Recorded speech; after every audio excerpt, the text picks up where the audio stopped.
Bismillahirrahmanirrahim. Assalamualaikum warahmatullahi wabarakatuh. Berikut pembacaan buku Adabul Islamiyah edisi terjemah Adab Harian Muslim Teladan, penerbit Pustaka Al-Inabah cetakan ketiga, buah karya Syekh Abdul Hamid bin Abdurrahman As-Suhaibani, bab 1, adab-adab dalam berdoa bagian kedua. Berkata penulis, keenam, berdoa dengan mengulanginya sebanyak 3 kali.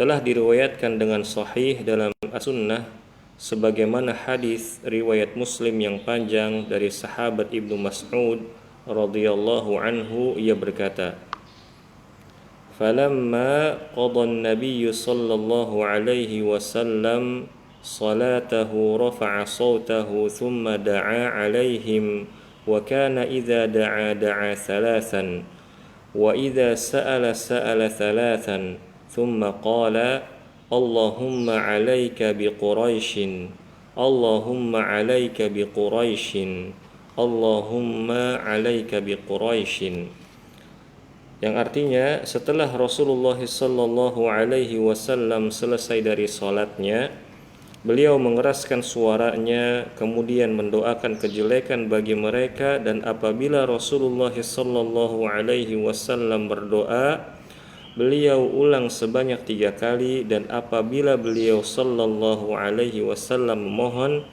diulanginya sebanyak 3 kali.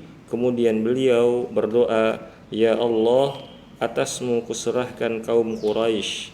Ya Allah, atasmu kuserahkan kaum Quraisy. Ya Allah, atasmu kuserahkan kaum Quraisy." Hadis sahih diriwayatkan oleh Al-Bukhari nomor 240 dan Muslim nomor 1794 atau 107. Yang ketujuh, berdoa dengan lafaz yang singkat dan padat namun maknanya luas, yaitu dengan perkataan ringkas dan bermanfaat yang menunjukkan pada makna yang luas dengan lafaz yang pendek dan sampai kepada maksud yang diminta dengan menggunakan susunan kata yang paling sederhana, yakni tidak bersajak-sajak, sebagaimana keterangan yang terdapat dalam Sunan Abi Dawud dan Musnad Imam Ahmad dari Aisyah bahwasanya ia berkata, "Kana sallallahu alaihi wasallam yastahibbul jawami'a minad du'a'i wa yada'u ma siwa dzalika." Rasulullah sallallahu alaihi wasallam sangat menyukai berdoa dengan doa-doa yang singkat dan padat namun maknanya luas, dan tidak berdoa dengan yang selain itu. Hadis sahih diriwayatkan oleh Abu 482, Ahmad jilid 4 148, 189, dan Al-Hakim jilid 1 539, disahihkan oleh Syekh Al-Albani rahimahullahu taala dalam Sahih Al-Jami' As-Shaghir nomor 4949. Salah satu contoh dari doa ini adalah hadis yang diriwayatkan dari Farwah bin Naufal. Ia berkata, "Aku bertanya kepada Aisyah tentang doa yang senantiasa dipanjatkan oleh Rasulullah sallallahu alaihi wasallam." Ia berkata, beliau sallallahu alaihi wasallam senantiasa mengucapkan doa, "Allahumma inni a'udzu bika min syarri ma 'amiltu wa syarri ma lam a'mal." Allahumma inni a'udzu bika min syarri ma 'amiltu wa syarri ma lam a'mal. Ya Allah, sesungguhnya aku berlindung kepadamu dari keburukan apa yang telah aku kerjakan dan dari keburukan yang belum aku kerjakan. Hadis sahih diriwayatkan oleh Muslim nomor 2716. Sedangkan contoh yang lain adalah hadis Abu Musa Al-Asy'ari dari Nabi sallallahu alaihi wasallam bahwasanya beliau senantiasa berdoa dengan doa berikut, Allahumma ighfirli khati'ati wa jahli wa israfi fi amri wa ma anta a'lamu bihi minni. Allahumma ighfirli jiddi wa hazli wa khata'i وعمدي وكل ذلك عندي اللهم اغفر لي ما قدمت وما أخرت وما أسررت وما أعلنت وما أنت أعلم به مني أنت المقدم وأنت المؤخر وأنت على كل شيء قدير.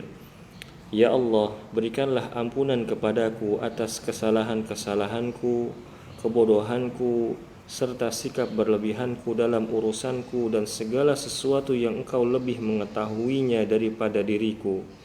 Ya Allah, berikanlah ampunan kepadaku atas keseriusanku dan candaku, kekeliruanku dan kesengajaanku, semua itu ada pada diriku. Ya Allah, berikanlah ampunan kepadaku atas apa-apa yang telah aku lakukan dan yang belum aku lakukan, apa-apa yang aku sembunyikan dan yang aku tampakkan, serta apa-apa yang Engkau lebih mengetahui daripada aku. Engkaulah yang maha mendahulukan hamba kepada rahmat-Mu dan yang maha mengakhirkan. Engkaulah yang maha kuasa atas segala sesuatu. Hadis sahih diriwayatkan oleh Al-Bukhari nomor 6399 dan Muslim nomor 2719-70. 8. Orang yang berdoa hendaknya memulai dengan mendoakan diri sendiri jika hendak mendoakan orang lain, sebagaimana firman Allah Ta'ala, A'udzu billahi minasyaitonir rajim, Rabbana ighfir lana wa li ikhwanina alladzina sabaquna bil iman. Ya Rabb kami, berilah ampunan kepada kami dan saudara-saudara kami yang telah beriman lebih dahulu dari kami. Surat Al-Hasyr, Quran Surat Al-Hasyr ayat 10. Firman-Nya yang lain, Qala Rabbi ighfirli wa li akhi wa adkhilna fi rahmatik. Musa berdoa, Ya Rabbku, ampunilah aku dan saudaraku dan masukkanlah kami ke dalam rahmat Engkau. Quran Surat Al-A'raf ayat 151. Firman-Nya yang lain, Rabbana ighfirli wa liwalidayya wa lil mu'minina yawma yaqumul hisab. Ya Rabbku, berikanlah ampunan kepadaku dan kedua ayah ibuku dan sekalian orang-orang mukmin pada hari terjadinya hisab atau hari kiamat. Quran Surat Ibrahim ayat 41. Dari Ibnu Abbas dari Ubay bin Ka'ab, ia berkata, anna Rasulullah sallallahu alaihi wasallam kana idza dzakara ahadan fada'a lahu bada'a bi nafsihi. Apabila Rasulullah sallallahu alaihi wasallam ingat kepada seseorang, maka beliau mendoakannya dan sebelumnya beliau mendahulukan berdoa untuk dirinya sendiri. Hadis sahih diriwayatkan oleh At-Tirmidzi nomor 3385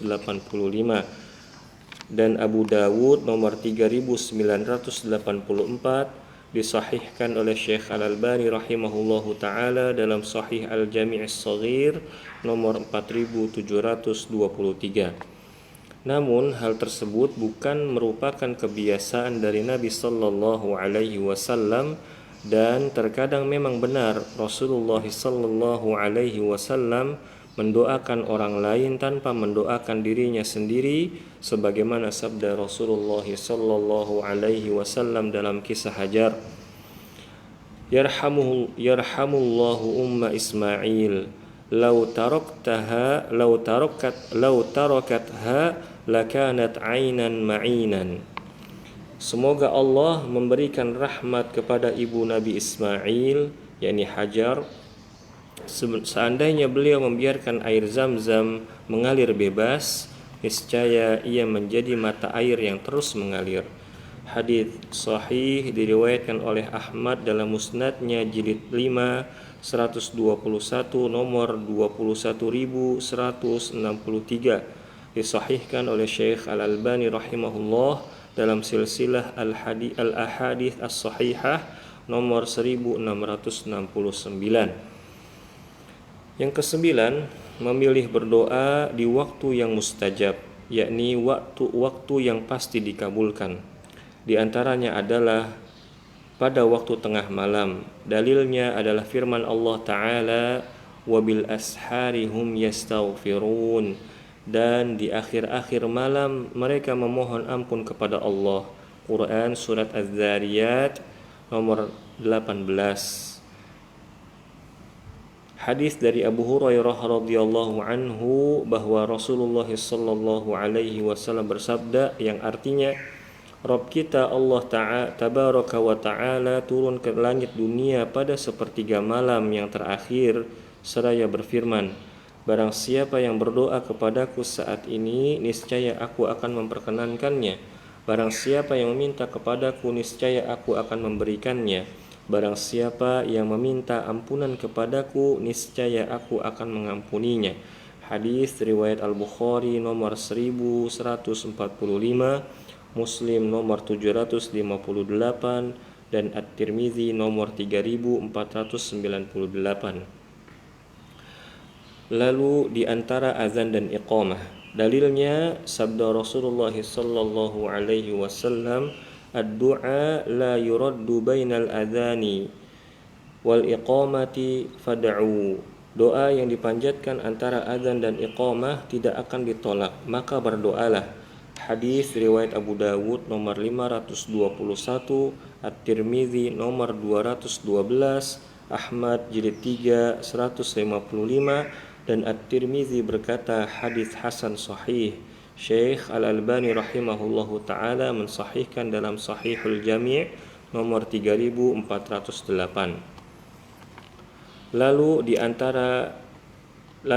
di saat dalam sujud, dalilnya adalah sabda Rasulullah sallallahu alaihi wasallam, aqrabu ma yakunul 'abdu min rabbih wa huwa sajidun fa'aktsirud du'a. Saat yang paling dekat antara seorang hamba dengan Rabb-nya adalah ketika ia sedang sujud kepada Rabb-nya, maka perbanyaklah doa dalam sujud kalian. Hadis riwayat Muslim nomor 482, Abu Dawud nomor 875, dan An-Nasai jilid 2 226 nomor 1137. Lalu ketika azan, ketika sedang berkecamuk peperangan, dalilnya adalah sabda Rasulullah sallallahu alaihi wasallam yang artinya dua waktu yang tidak akan ditolak, yakni permohonan yang dipanjatkan di dalamnya atau sedikit kemungkinan untuk ditolak, yaitu doa setelah dikumandangkan azan dan doa ketika berkecamuk peperangan tatkala satu dan lainnya saling menyerang. Hadis riwayat Abu Dawud nomor 2540, Ad-Darimi nomor 1200. Syekh Al-Albani rahimahullahu taala mensahihkan dalam Sahihul Jami' nomor 3079. Selanjutnya, setelah waktu asar pada hari Jumat, dalilnya adalah sabda Nabi sallallahu alaihi wasallam yang artinya pada hari itu, yaitu hari Jumat, terdapat waktu-waktu tertentu tidaklah seorang hamba berdiri melaksanakan sholat dan berdoa memohon kepada Allah, melainkan Allah pasti akan mengabulkannya. Kemudian beliau sallallahu alaihi wasallam memberikan isyarat dengan tangannya atau yang menggambarkan waktu itu pendek. Hadis riwayat Al-Bukhari nomor 935 dan Muslim nomor 852-13. Waktu itu adalah saat setelah asar. Waktu itu adalah saat setelah sholat asar, sebagaimana yang dikuatkan oleh Al-Imam Ibnul Qayyim dalam kitabnya Zadul Ma'ad jilid 1 halaman 390. Lalu ketika hari Arafah, Rasulullah sallallahu alaihi wasallam bersabda, khairud du'ai du'a'u yaumi Arafah. Sebaik-baik doa ialah doa hari Arafah. Hadis riwayat At-Tirmizi nomor 3585, Malik dalam Al-Muwatta nomor 500. Hadis ini dihasankan oleh Syekh Muhammad Nasiruddin Al-Albani rahimahullah di dalam Sahihul Jami' nomor 3274 dan Silsilah Al-Ahadits As-Sahihah nomor 1503. Lalu ketika turun hujan, dalilnya dari Sahal bin Sa'ad radhiyallahu anhu, ia berkata Rasulullah sallallahu alaihi wasallam bersabda, "Sintani ma turaddani ad-du'a'u 'inda nida'i wa tahtal matari." Dua waktu yang padanya sebuah permohonan atau doa tidak akan ditolak oleh Allah, doa ketika setelah dikumandangkan azan dan doa ketika turun hujan. Hadis riwayat Al-Hakim jilid 2 halaman 114, Abu Dawud nomor 3540, Syekh Al-Albani rahimahullah menghasankannya dalam Sahihul Jami' nomor 3078. Dan yang terakhir adalah ketika 10 hari terakhir bulan Ramadan atau Lailatul Qadar. Lihat kitab Ad-Du'a karya Abdullah Al-Khudari. Dalilnya adalah 10 hari terakhir pada bulan Ramadan, di dalamnya terdapat Lailatul Qadar. Dari Aisyah radhiyallahu anha, ia berkata, "Aku bertanya, wahai Rasulullah, apa yang sebaiknya aku baca pada Lailatul Qadar?" Rasulullah sallallahu alaihi wasallam menjawab, "Bacalah Allahumma innaka afuwun tuhibbul afwa fa'fu anni." Ya Allah, sesungguhnya Engkau Maha Pemberi maaf dan mencintai pemberian maaf, maka maafkanlah aku. Hadis riwayat At-Tirmizi nomor 3513 dan Ibnu Majah nomor 3850, disahihkan oleh Syekh Al-Albani dalam Sahihul Jami' nomor 4423. Mudah-mudahan ya yang sedikit ini bermanfaat, dan ini adalah akhir dari bab 1. Insyaallah pada video berikutnya kita akan membacakan bab yang kedua, yakni adab-adab membaca Al-Qur'anul Karim. Wabillahi taufiq wal hidayah. Wassalamualaikum warahmatullahi wabarakatuh.